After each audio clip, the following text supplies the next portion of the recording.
All right, so in the last section that we read, we learned about the United States, the way it looked in 1783. Okay, if you're looking at the map I'm looking at right now, basically that area included the original area of the 13 colonies to the Mississippi River line. All right, there was some area down here, Florida was still owned by Spain, and then there was some area up here that didn't count. Today we're going to talk about how they acquired this area in the white. Okay, that's called the Louisiana Territory. And of course, you may have heard of the Louisiana Purchase. All right, and so that's what we're going to be learning about today. So I want you to pay attention to how did the United States get this massive territory and how did it affect the people that were already living there? All right, so that's your goal today.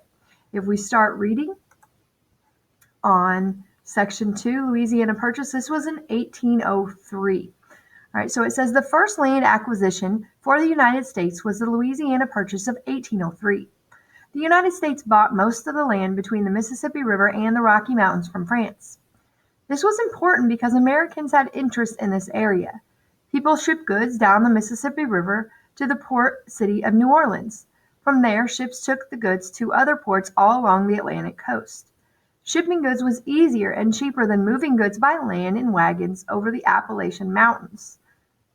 But New Orleans was controlled by France.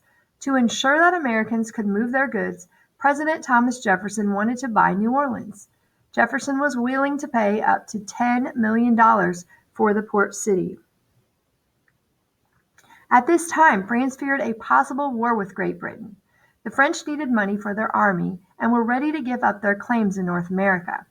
They surprised Jefferson by offering to sell all the Louisiana Territory for $15 million. American Representative James Monroe and Robert Livingston agreed to the sale. This new territory doubled the size of the young nation. But the Louisiana Purchase was not good for everyone, especially American Indians. For years, settlers had wanted to push American Indians westward, and with this acquisition, there was a place to put them. In the 1830s, the U.S. government forced several tribes from their homelands in the South and moved them west. Thousands of Choctaws, Creeks, Chickasaws, and Cherokees had to move on to reservations in what is now Oklahoma. Many starved, froze to death, or died from disease on this brutal trip west. And we're going to be talking about what that was like for those Native Americans later on in our unit.